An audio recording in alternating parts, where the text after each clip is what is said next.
zero corruption. Alam niyo po ba na si Pastor Apollo Kibuloy walang balak pumasok sa politika? Pero dahil pinulitika siya, eto na siya ngayon. Napakapalad ninyo na mga taga-Pangasinan at napakapalad nating mga Pilipino na merong tumatakbo na katulad ni Pastor Apollo Kibuloy. Si Pastor Apollo Kibuloy po ay nakakulong ngayon. Alam niyo po ba kung bakit? Bakit nakakulong si Pastor? Hindi dahil sa mga kasong gawa-gawa laban sa kanya. Nakakulong si Pastor Apollo Kibuloy ngayon dahil siya ay matalik na kaibigan ni Pangulong Duterte.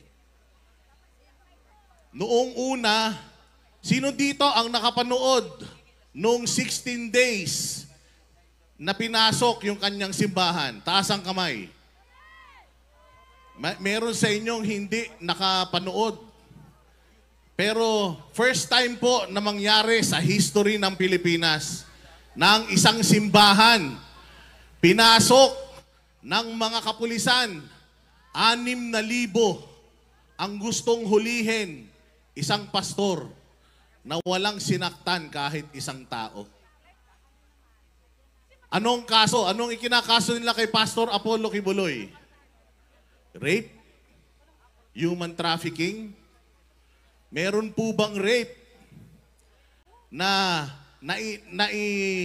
sampa yung kaso taon pagkatapos ng sinasabing rape?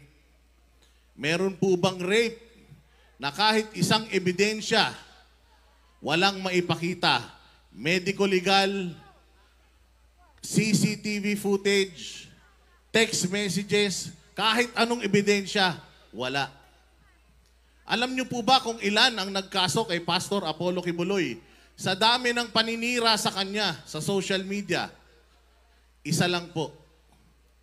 Isa lang. Sa dami ng mga testigo sa Senado nung hearing niya, isa lang po ang nagsampa ng kaso.